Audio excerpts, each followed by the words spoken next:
O Livro dos Espíritos. Parte 2. Capítulo 7. Da volta do espírito à vida corporal. Prelúdio da volta. União da alma e do corpo. Faculdades morais e intelectuais do homem.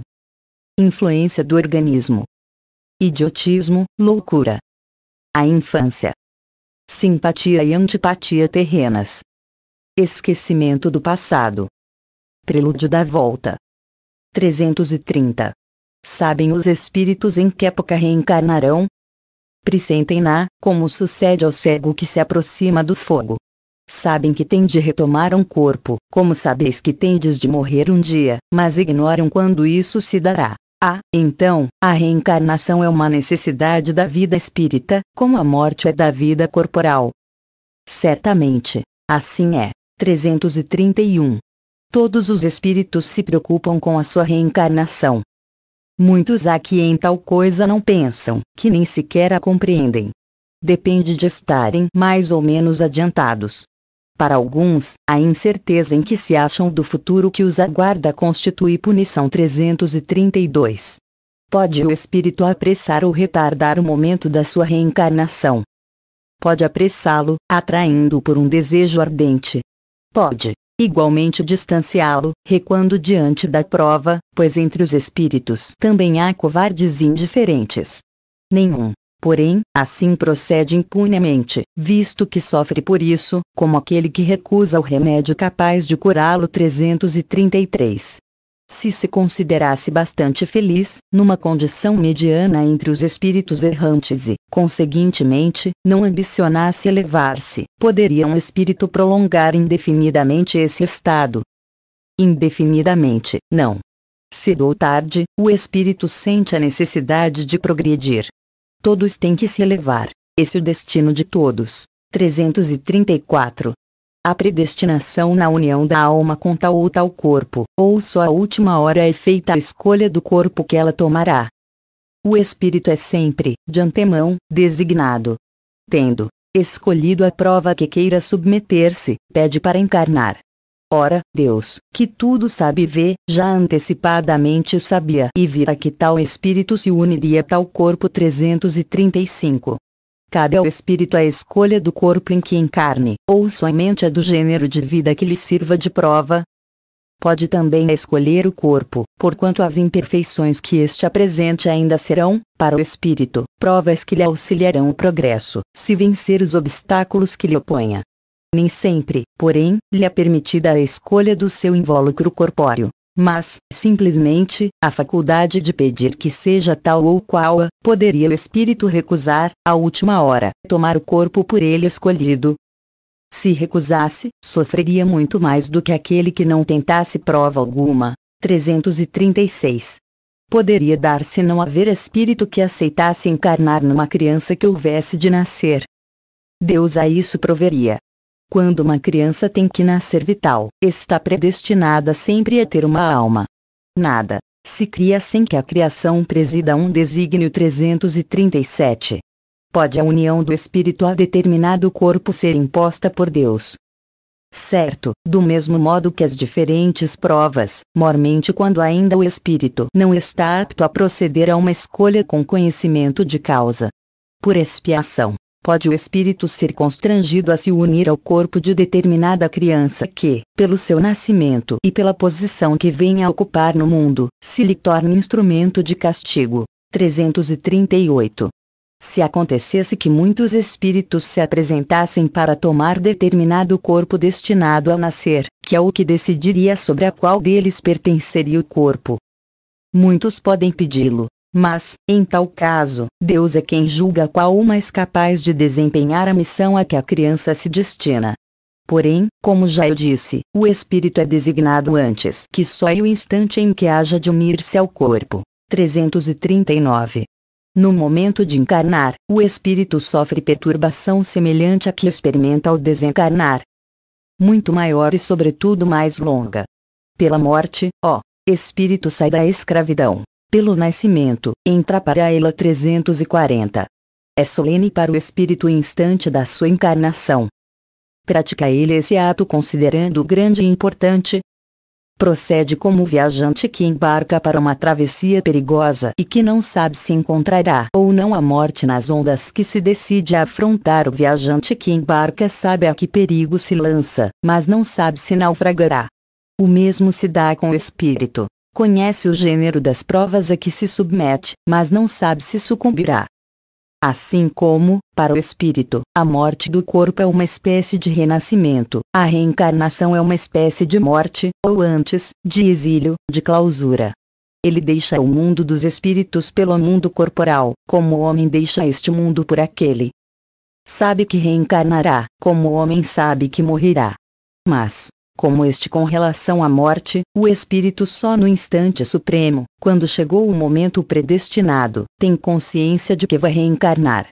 Então, qual do homem em agonia, dele se apodera a perturbação, que se prolonga até que a nova existência se ache positivamente encetada. A aproximação do momento de reencarnar, sentiu uma espécie de agonia. 341. Na incerteza em que se vê, quanto às eventualidades do seu triunfo nas provas que vai suportar na vida, tem o espírito uma causa de ansiedade antes da sua encarnação. De ansiedade bem grande, pois que as provas da sua existência o retardarão ou farão avançar, conforme suporte. 342. No momento de reencarnar, o espírito se acha acompanhado de outros espíritos seus amigos, que vêm assistir à sua partida do mundo incorpóreo, como vêm recebê-lo quando para lá volta. Depende da esfera a que pertença. Se já está nas em que reina a afeição, os espíritos que lhe querem acompanham até o último momento, animam e mesmo lhe seguem, muitas vezes, os passos pela vida em fora. 343. Os que vemos, em sonho, que nos testemunham afeto e que se nos apresentam com desconhecidos semblantes, são alguma vez os espíritos amigos que nos seguem os passos na vida.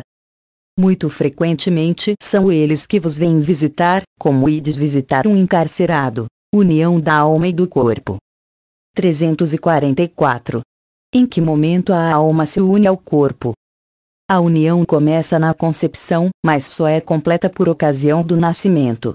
Desde o instante da concepção, o espírito designado para habitar certo corpo a este se liga por um laço fluídico, que cada vez mais se vai apertando até o instante em que a criança vê a luz.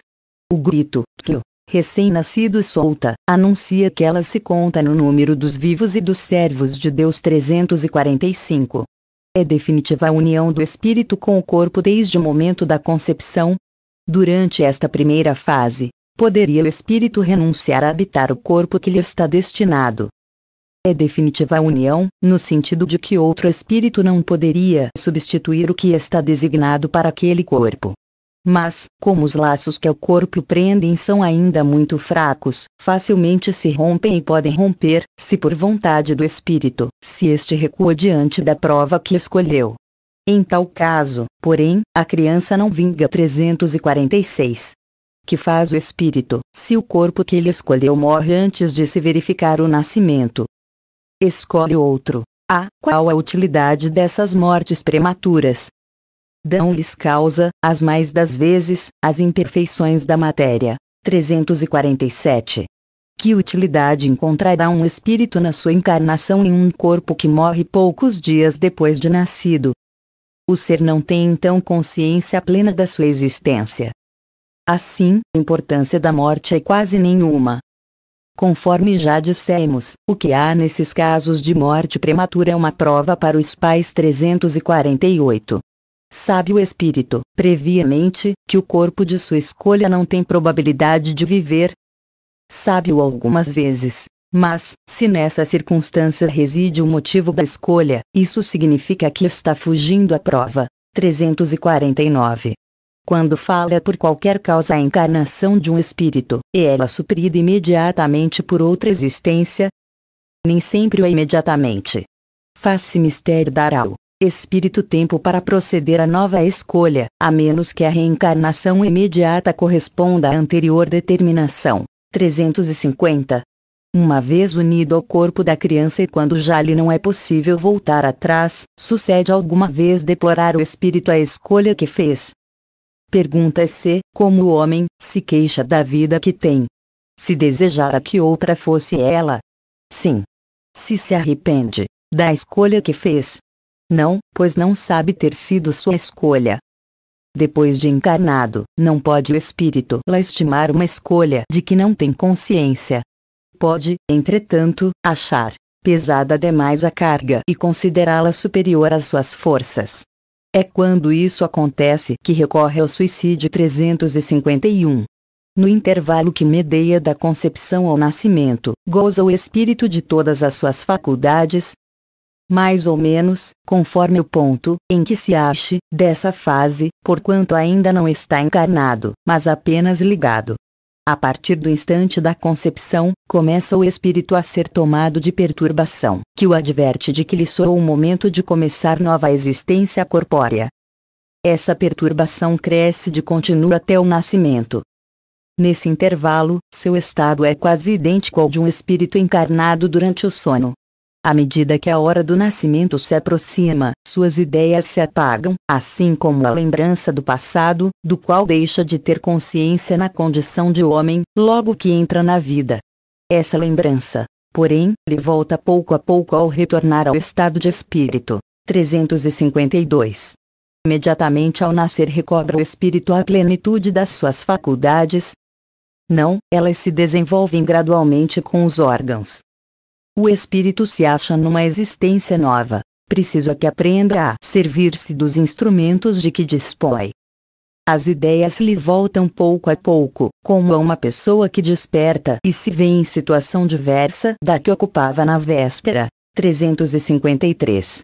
Não sendo completa a união do espírito ao corpo, não estando definitivamente consumada, senão depois do nascimento, poder-se-á considerar o feto como dotado de alma. O espírito que o vai animar existe, de certo modo, fora dele. O feto não tem, pois, propriamente falando, uma alma, visto que a encarnação está apenas em via de operar-se. Acha-se, entretanto, ligado à alma que virá a possuir 354. Como se explica a vida intrauterina? É a da planta que vegeta. A criança vive vida animal. O homem tem a vida vegetal e a vida animal que, pelo seu nascimento, se completam com a vida espiritual 355. Há, de fato, como indica a ciência, crianças que já no seio materno não são vitais. Com que fim ocorre isso? Frequentemente isso se dá e Deus o permite como prova, quer para os pais do nascituro, quer para o espírito designado a tomar lugar entre os vivos 356. Entre os natimortos alguns haverá que não tenham sido destinados à encarnação de espíritos. Alguns há, efetivamente, a cujos corpos nunca nenhum espírito esteve destinado. Nada tinha que se efetuar para eles. Tais crianças então só vêm por seus pais. Pode chegar a termo de nascimento a um ser dessa natureza. Algumas vezes, mas não vive. B. Segue-se daí que toda criança que vive após o nascimento tem forçosamente encarnado em si um espírito. Que seria ela, se assim não acontecesse? Não seria um ser humano. 357. Que consequências tem para o espírito o aborto? É uma existência nulificada e que ele terá de recomeçar 358. Constitui crime a provocação do aborto, em qualquer período da gestação. Há crime sempre que transgredis a lei de Deus. Uma mãe, ou quem quer que seja, cometerá crime sempre que tirar a vida a uma criança antes do seu nascimento, por isso que impede uma alma de passar pelas provas a que serviria de instrumento o corpo que se estava formando 359. Dado o caso que o nascimento da criança pusesse em perigo a vida da mãe dela, haverá crime em sacrificar, se a primeira para salvar a segunda. Preferível é se sacrifique o ser que ainda não existe a sacrificar-se o que já existe. 360. Será racional ter-se para com um feto as mesmas atenções que se dispensam ao corpo de uma criança que viveu há algum tempo. Vede em tudo isso a vontade e a obra de Deus. Não trateis, pois, desatenciosamente, coisas que deveis respeitar.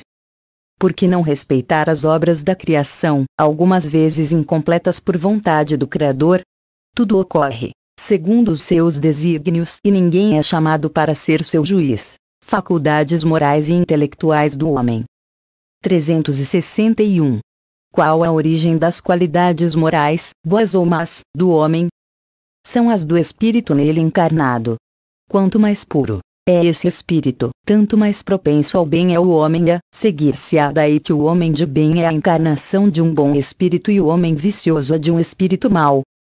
Sim, mas, dize antes que o homem vicioso é a encarnação de um espírito imperfeito, pois, do contrário, poderias fazer crer na existência de espíritos sempre maus, a que chamais demônios. 362.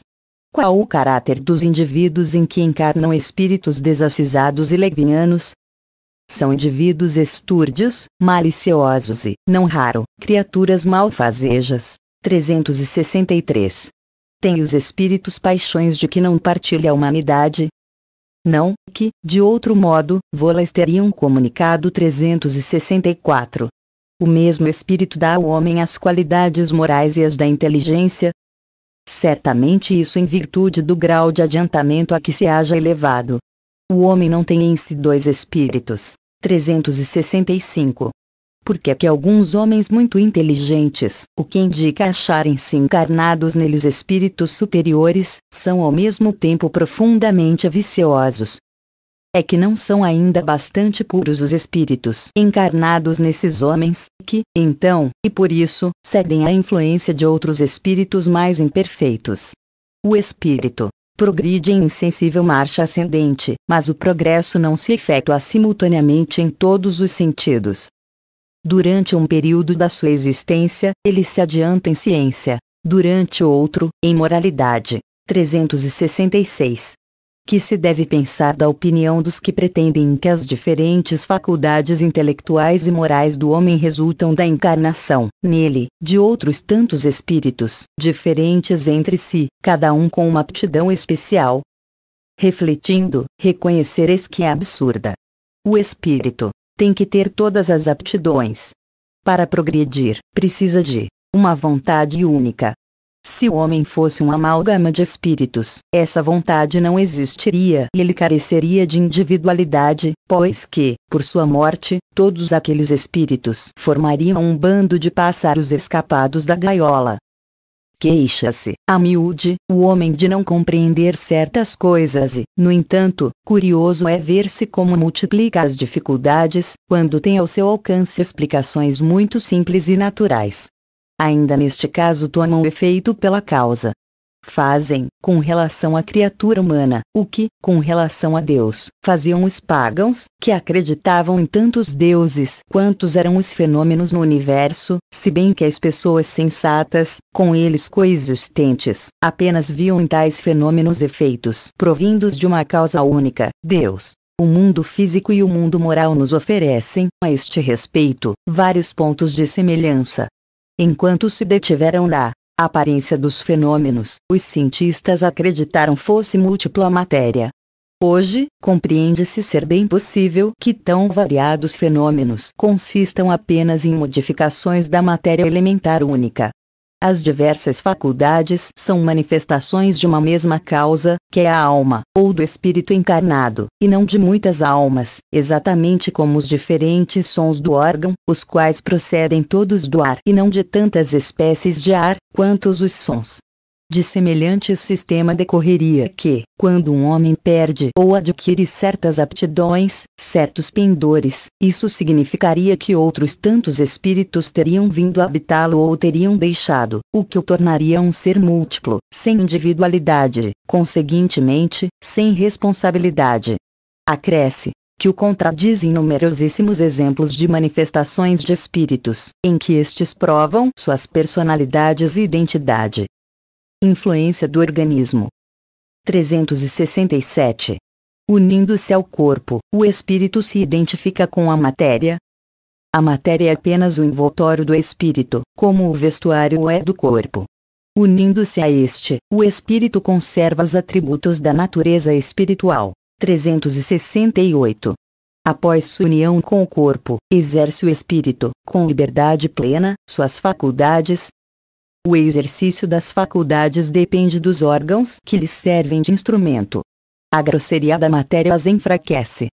Assim, o invólucro material é obstáculo à livre manifestação das faculdades do espírito, como um vidro opaco é a livre irradiação da luz. E, como o vidro muito opaco, pode-se comparar a ação que a matéria grosseira exerce sobre o espírito a de um charco lodoso sobre um corpo nele mergulhado, ao qual tira a liberdade dos movimentos. 369. O livre exercício das faculdades da alma está subordinado ao desenvolvimento dos órgãos? Os órgãos são os instrumentos da manifestação das faculdades da alma, manifestação que se acha subordinada ao desenvolvimento e ao grau de perfeição dos órgãos, como a excelência de um trabalho está da ferramenta própria à sua execução. 370. Da influência dos órgãos se pode inferir a existência de uma relação entre o desenvolvimento do cérebro e o das faculdades morais e intelectuais. Não confundais o efeito com a causa. O espírito dispõe sempre das faculdades que lhe são próprias. Ora, não são os órgãos que dão as faculdades, e sim estas que impulsionam o desenvolvimento dos órgãos. Dever-se-á deduzir daí que a diversidade das aptidões entre os homens deriva unicamente do estado do espírito. O termo, unicamente, não exprime com toda a exatidão que ocorre. O princípio dessa diversidade reside nas qualidades do espírito, que pode ser mais ou menos adiantado.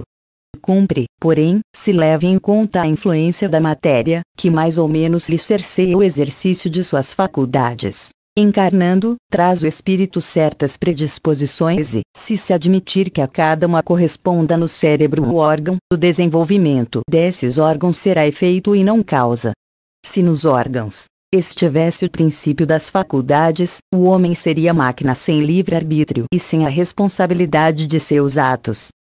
Forçoso então fora admitir-se que os maiores gênios, os sábios, os poetas, os artistas, só o são porque o acaso lhes deu órgãos especiais, donde se seguiria que, sem esses órgãos, não teriam sido gênios e que, assim, o maior dos imbecis houvera podido ser um Newton, um Virgílio, ou um Rafael, desde que de certos órgãos se achassem providos. Ainda mais absurda se mostra semelhante hipótese, se aplicarmos as qualidades morais.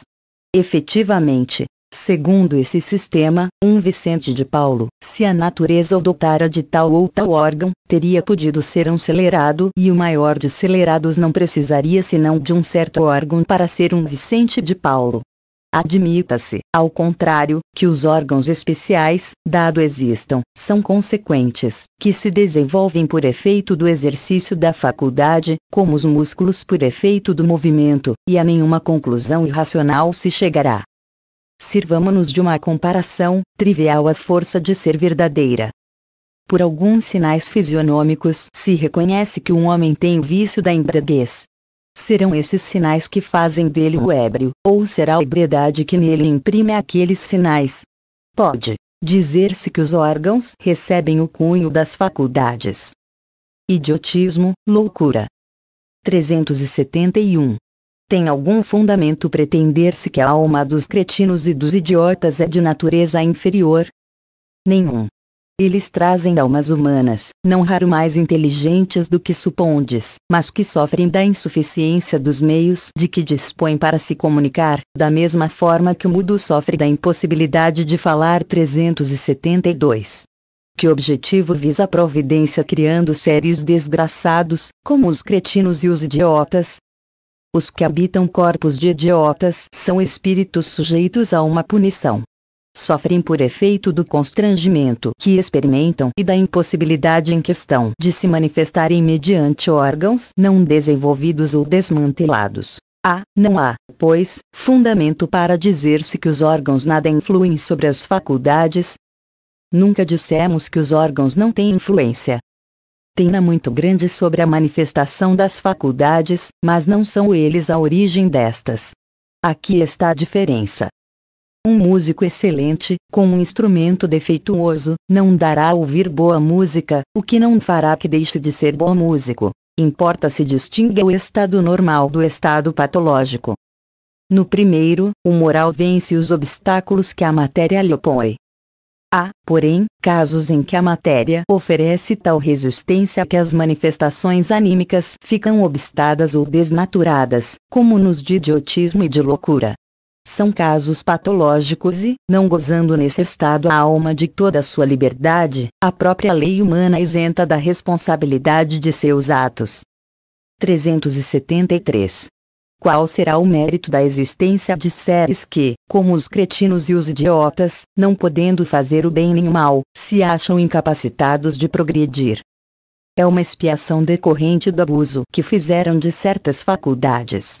É um estacionamento temporário. Pode assim o corpo de um idiota conter um espírito que tenha animado um homem de gênio em precedente existência? Certo. O gênio se torna por vezes um flagelo, quando dele abusa o homem. A superioridade moral nem sempre guarda proporção com a superioridade intelectual e os grandes gênios podem ter muito que expiar. Daí, frequentemente, lhes resulta uma existência inferior à que tiveram e uma causa de sofrimentos. Os embaraços que o espírito encontra para suas manifestações se lhe assemelham às algemas que tolhem os movimentos a um homem vigoroso. Pode dizer-se que os cretinos e os idiotas são estropiados do cérebro, como o coxo é das pernas e dos olhos o cego. 374. Na condição de espírito livre, tem o idiota consciência do seu estado mental? Frequentemente tem. Compreende que as cadeias que lhe obstam ao voo são prova e expiação. 375. Qual, na loucura, a situação do espírito? O espírito, quando em liberdade, recebe diretamente suas impressões e diretamente exerce sua ação sobre a matéria.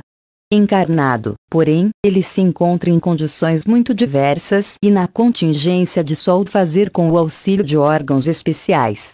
Altere-se uma parte ou o conjunto de tais órgãos e eis que se lhe interrompem, no que destes dependam, a ação ou as impressões.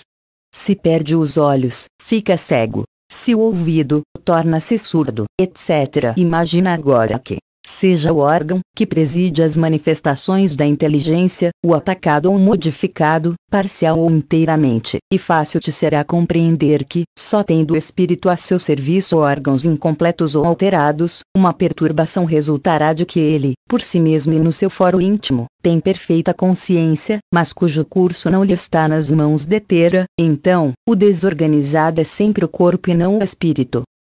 Exatamente. Mas, convém não perder de vista que, assim como o espírito atua sobre a matéria, também esta reage sobre ele, dentro de certos limites, e que pode acontecer impressionar-se o espírito temporariamente com a alteração dos órgãos pelos quais se manifesta e recebe as impressões.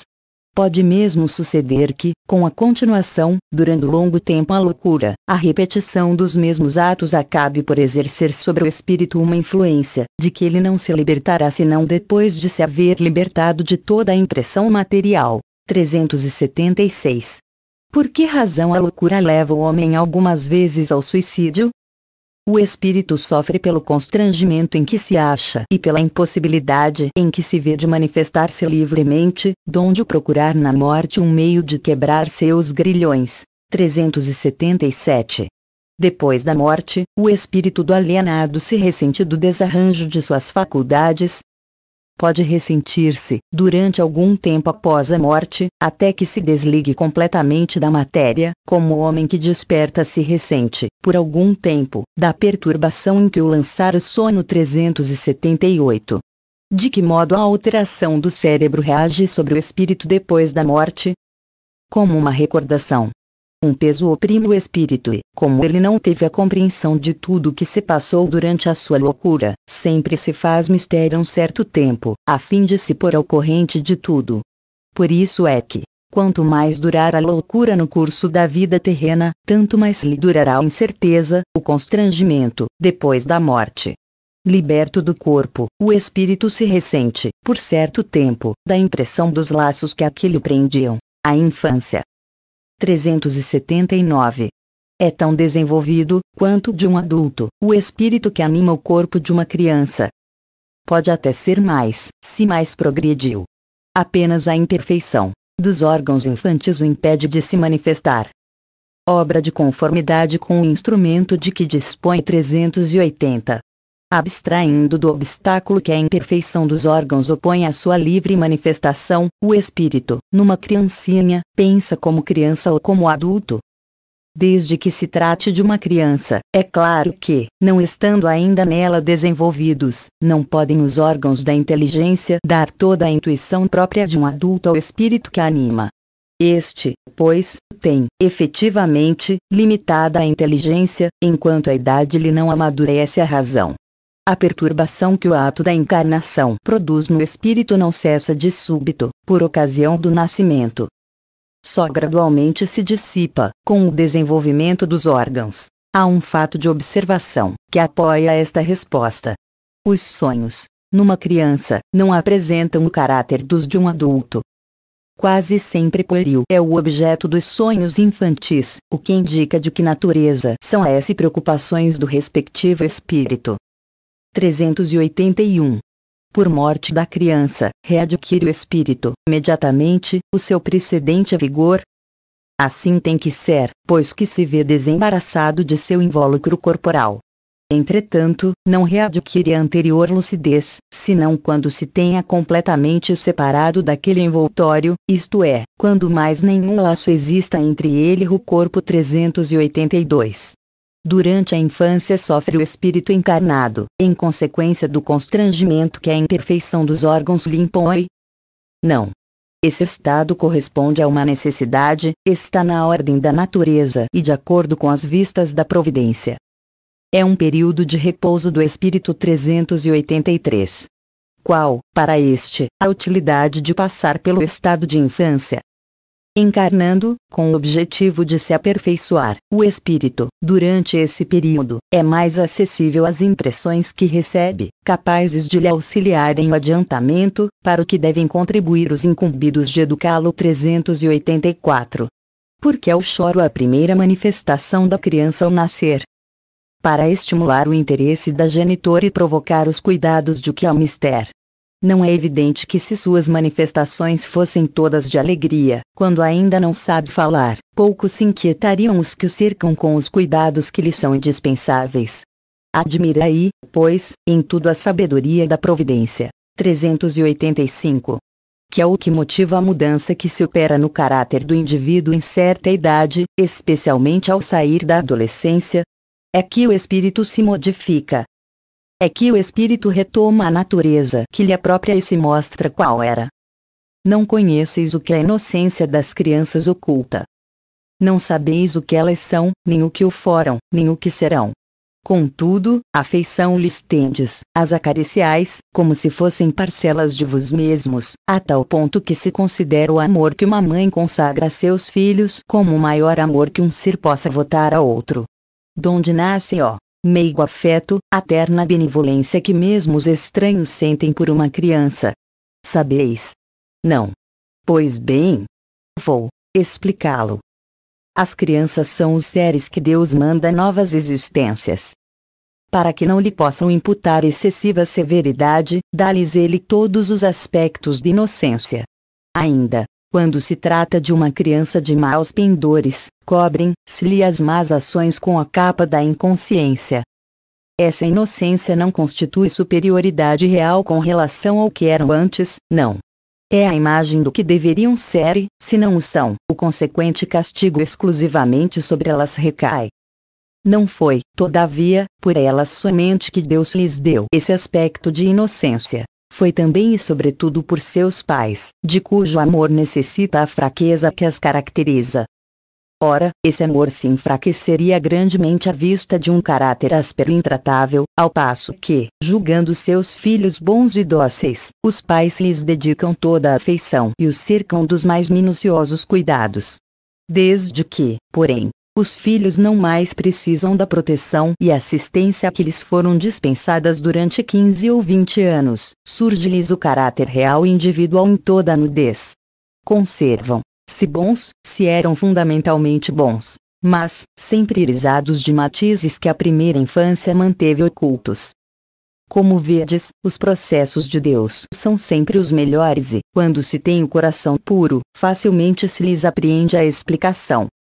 Com efeito, ponderai que nos vossos lares possivelmente nascem crianças cujos espíritos vêm de mundos onde contraíram hábitos diferentes dos vossos e dizei-me como poderiam estar no vosso meio esses seres, trazendo paixões diversas das que nutris, inclinações, gostos, inteiramente opostos aos vossos. Como poderiam enfileirar-se entre vós, senão como Deus o determinou, isto é, passando pelo tames da infância? Nesta se vêm confundir todas as ideias, todos os caracteres, todas as variedades de seres gerados pela infinidade dos mundos em que medram as criaturas. E vos mesmos, ao morrerdes, vos achareis num estado que é uma espécie de infância, entre novos irmãos. Ao volverdes a existência extraterrena, ignorareis os hábitos, os costumes, as relações que se observam nesse mundo, para vós, novo. Manejareis com dificuldade uma linguagem que não estáis acostumado a falar, linguagem mais vivaz do que é agora o vosso pensamento. A infância ainda tem outra utilidade. Os espíritos só entram na vida corporal para se aperfeiçoarem, para se melhorarem. A delicadeza da idade infantil os torna brandos, acessíveis aos conselhos da experiência e dos que devam fazê-los progredir. Nessa fase é que se lhes pode reformar os caracteres e reprimir os maus pendores. Tal o dever que Deus impôs aos pais, missão sagrada de que terão de dar contas. Assim, portanto, a infância é não só útil, necessária, indispensável, mas também consequência natural das leis que Deus estabeleceu e que regem o universo. Simpatia e antipatia terrenas. 386. Podem dois seres, que se conheceram e estimaram, encontrar-se noutra existência corporal e reconhecer-se? Reconhecer-se, não. Podem, porém, sentir-se atraídos, um para o outro. E, frequentemente, diversa não é a causa de íntimas ligações fundadas em sincera afeição.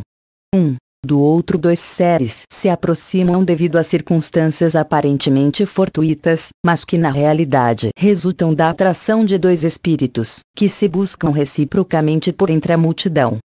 Não lhes seria mais agradável reconhecerem-se? Nem sempre. A recordação das passadas existências teria inconvenientes maiores do que imaginais. Depois de mortos, reconhecer-se-ão e saberão que tempo passaram juntos. 387. A simpatia tem sempre por princípio um anterior conhecimento. Não. Dois espíritos, que se ligam bem, naturalmente se procuram um ao outro, sem que se tenham conhecido como homens. 388. Os encontros, que costumam dar-se, de algumas pessoas e que comumente se atribuem ao acaso, não serão efeito de uma certa relação de simpatia. Entre os seres pensantes há ligação que ainda não conheceis. O magnetismo é o piloto desta ciência, que mais tarde compreendereis melhor. 389. E a repulsão instintiva que se experimenta por algumas pessoas, donde se origina? São espíritos antipáticos que se adivinham e reconhecem, sem se falarem. 390. A antipatia instintiva é sempre sinal de natureza má.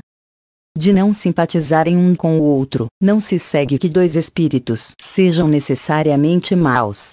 A antipatia, entre eles, pode derivar de diversidade no modo de pensar. À proporção, porém, que se forem elevando, essa divergência irá desaparecendo e a antipatia deixará de existir. 391. A antipatia entre duas pessoas nasce primeiro na que tem pior espírito, ou na que o tem melhor. Numa e noutra indiferentemente, mas distintas são as causas e os efeitos nas duas. Um espírito mau antipatiza com quem quer que o possa julgar e desmascarar. Ao ver, pela primeira vez uma pessoa, logo sabe que vai ser censurado. Seu afastamento dessa pessoa se transforma em ódio, inveja e lhe inspira o desejo de praticar o mal. O bom espírito sente repulsão pelo mal, por saber que este não compreenderá e porque dispares dos dele são os seus sentimentos. Entretanto, consciente da sua superioridade, não alimenta ódio, nem inveja contra o outro. Limita-se a evitá-lo e a lastimá-lo. Esquecimento do passado. 392. Porque perde o espírito encarnado a lembrança do seu passado? Não pode o homem, nem deve, saber tudo. Deus assim o quer em sua sabedoria. Sem o véu que lhe oculta certas coisas, ficaria ofuscado, como quem, sem transição, saísse do escuro para o claro. Esquecido de seu passado, ele é mais senhor de si. 393. Como pode o homem ser responsável por atos e resgatar faltas de que se não lembra? Como pode aproveitar da experiência de vidas de que se esqueceu? Concebe, se que as tribulações da existência lhe servissem de lição, se recordasse do que as tenha podido ocasionar. Desde que, porém, disso não se recorda, cada existência é, para ele, como se fosse a primeira, e eis que então está sempre a recomeçar. Como conciliar isto com a justiça de Deus? Em cada nova existência, o homem dispõe de mais inteligência e melhor pode distinguir o bem do mal. Onde o seu mérito se lembrasse de todo o passado? Quando o espírito volta à vida anterior, a vida espírita, diante dos olhos se lhe estende toda a sua vida pretérita. Vê as faltas que cometeu e que deram causa ao seu sofrer, assim como de que modo as teria evitado. Reconhece justa a situação em que se acha e busca então uma existência capaz de reparar a que vem de transcorrer. Escolhe provas análogas as de que não soube aproveitar, ou as lutas que considera apropriadas ao seu adiantamento e pede a espíritos que lhe são superiores que o ajudem na nova empresa que sobre si toma, ciente de que o espírito, que lhe for dado por guia nessa outra existência, se esforçará pelo levar a reparar suas faltas, dando-lhe uma espécie de intuição das em que incorreu. Tendes essa intuição no pensamento, no desejo criminoso que frequentemente vos assalta e a que instintivamente resistis, atribuindo, as mais das vezes, essa resistência aos princípios que recebestes de vossos pais, quando é a voz da consciência que vos fala. Essa voz, que é a lembrança do passado, vos adverte para não recairdes nas faltas de que já vos fizestes culpados. Em a nova existência, se sofre com coragem aquelas provas e resiste, o espírito se eleva e ascende na hierarquia dos espíritos, ao voltar para o meio deles. Não temos, é certo, durante a vida corpórea, lembrança exata do que fomos e do que fizemos em anteriores existências. Mas temos de tudo isso a intuição, sendo as nossas tendências instintivas uma reminiscência do passado. E a nossa consciência, que é o desejo que experimentamos de não reincidir nas faltas já cometidas, nos concita a resistência àqueles pendores. 394. Nos mundos mais elevados do que a Terra, onde os que os habitam não se veem premidos pelas necessidades físicas, pelas enfermidades que nos afligem, os homens compreendem que são mais felizes do que nós. Relativa é, em geral, a felicidade. Sente-mo-la, mediante comparação com um estado menos ditoso. Visto que, em suma, alguns desses mundos, se bem melhores do que o nosso, ainda não atingiram o estado de perfeição, seus habitantes devem ter motivos de desgostos, embora de gênero diverso dos nossos. Entre nós, o rico, conquanto não sofra as angústias das necessidades materiais, como o pobre, nem por isso se acha isento de tribulações, que lhe tornam amarga a vida. Pergunto, então, na situação em que se encontram, os habitantes desses mundos não se consideram tão infelizes quanto nós, na em que nos vemos, e não se lastimam da sorte, olvidados de existências inferiores que lhes sirvam de termos de comparação? Cabem aqui duas respostas distintas. Há mundos, entre os de que falas, cujos habitantes guardam lembrança clara e exata de suas existências passadas. Esses, compreendes, podem e sabem apreciar a felicidade de que Deus lhes permite fruir. Outros há, porém, cujos habitantes, achando-se, como dizes, em melhores condições do que vos na terra, não deixam de experimentar grandes desgostos, até desgraças. Esses não apreciam a felicidade de que gozam, pela razão mesma de se não recordarem de um estado mais infeliz. Entretanto, se não a apreciam como homens, apreciam-na como espíritos. No esquecimento das existências anteriormente transcorridas, sobretudo quando foram amarguradas, não há qualquer coisa de providencial e que revela a sabedoria divina. Nos mundos superiores, quando o recordá-las já não constitui pesadelo, é que as vidas desgraçadas se apresentam à memória. Nos mundos inferiores, a lembrança de todas as que se tenham sofrido não agravaria as infelicidades presentes. Concluamos, pois, daí que tudo o que Deus fez é perfeito e que não nos toca criticar-lhe as obras, nem lhe ensinar como deveria ter regulado o universo.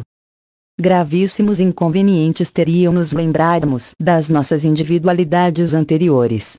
Em certos casos, humilhar-nos-ia, sobremaneira. Em outros nos exaltaria o orgulho, piando-nos, em consequência, o livre-arbítrio. Para nos melhorarmos, dá-nos Deus exatamente o que nos é necessário e basta, a voz da consciência e os pendores instintivos. Priva-nos do que nos prejudicaria. Acrescentemos que, se nos recordássemos dos nossos precedentes atos pessoais, igualmente nos recordaríamos dos outros homens, do que resultariam talvez os mais desastrosos efeitos para as relações sociais. Nem sempre podendo honrar-nos do nosso passado, melhor é que sobre ele um véu seja lançado. Isto concorda perfeitamente com a doutrina dos espíritos acerca dos mundos superiores à Terra. Nesses mundos, onde só reina o bem, a reminiscência do passado nada tem de dolorosa. Tal a razão por que neles as criaturas se lembram da sua antecedente existência, como os lembramos do que fizemos na véspera. Quanto a estada em mundos inferiores, não passa então, como já dissemos, de mau sonho. 395. Podemos ter algumas revelações a respeito de nossas vidas anteriores? Nem sempre. Contudo, muitos sabem o que foram e o que faziam. Se lhes permitisse dizê-lo abertamente, extraordinárias revelações fariam sobre o passado 396. Algumas pessoas julgam ter vaga recordação de um passado desconhecido, que se lhes apresenta como a imagem fugitiva de um sonho, que em vão se tenta reter. Não há nisso simples ilusão? Algumas vezes, é uma impressão real, mas também, frequentemente, não passa de mera ilusão, contra a qual precisa o homem pôr-se em guarda, porquanto pode ser efeito de superexcitada imaginação. 397. Nas existências corpóreas de natureza mais elevada do que a nossa, é mais clara a lembrança das anteriores? Sim, à medida que o corpo se torna menos material, com mais exatidão o homem se lembra do seu passado. Esta lembrança, os que habitam os mundos de ordem superior a têm mais nítida. 398.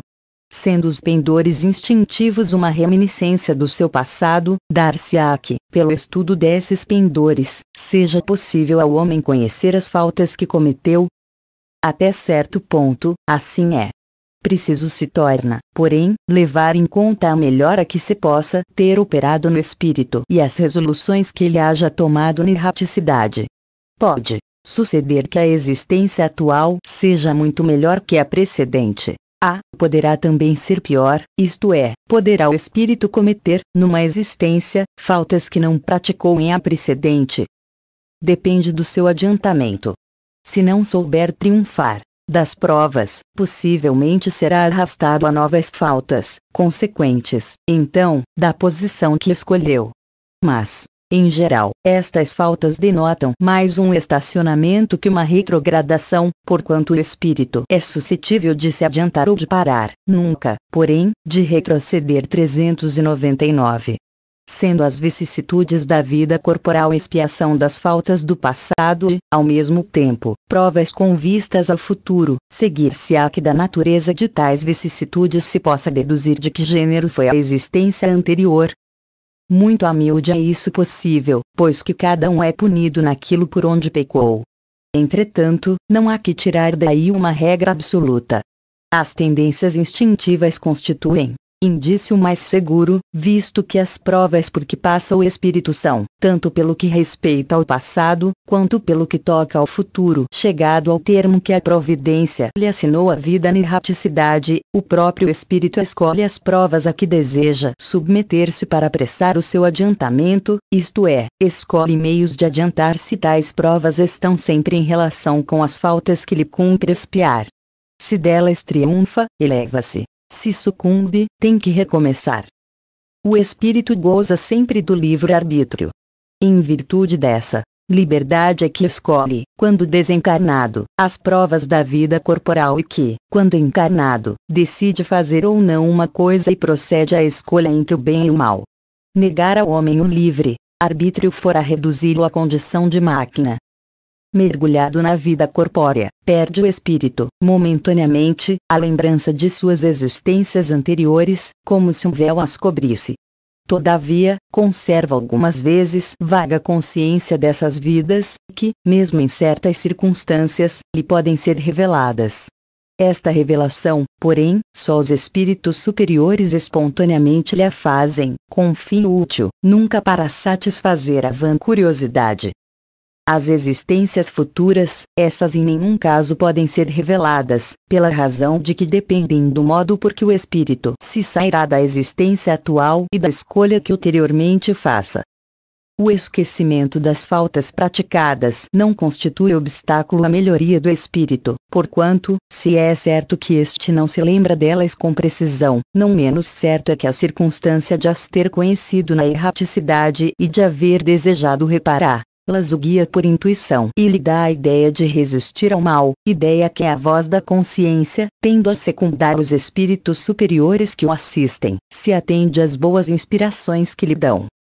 O homem não conhece os atos que praticou em suas existências pretéritas, mas pode sempre saber qual o gênero das faltas de que se tornou culpado e qual o cunho predominante do seu caráter. Bastará então julgar do que foi, não pelo que é, sim, pelas suas tendências. As vicissitudes da vida corpórea constituem a expiação das faltas do passado e, simultaneamente, provas com relação ao futuro. Depuram-nos e elevam-nos, se as suportamos resignados e sem murmurar. A natureza dessas vicissitudes e das provas que sofremos também nos podem esclarecer acerca do que fomos e do que fizemos, do mesmo modo que neste mundo julgamos dos atos de um culpado pelo castigo que lhe inflige a lei. Assim, o orgulhoso será castigado no seu orgulho, mediante a humilhação de uma existência subalterna; o mal rico, o avarento, pela miséria; o que foi cruel para os outros, pelas crueldades que sofrerá; o tirano, pela escravidão; o mau filho, pela ingratidão de seus filhos; o preguiçoso, por um trabalho forçado, etc.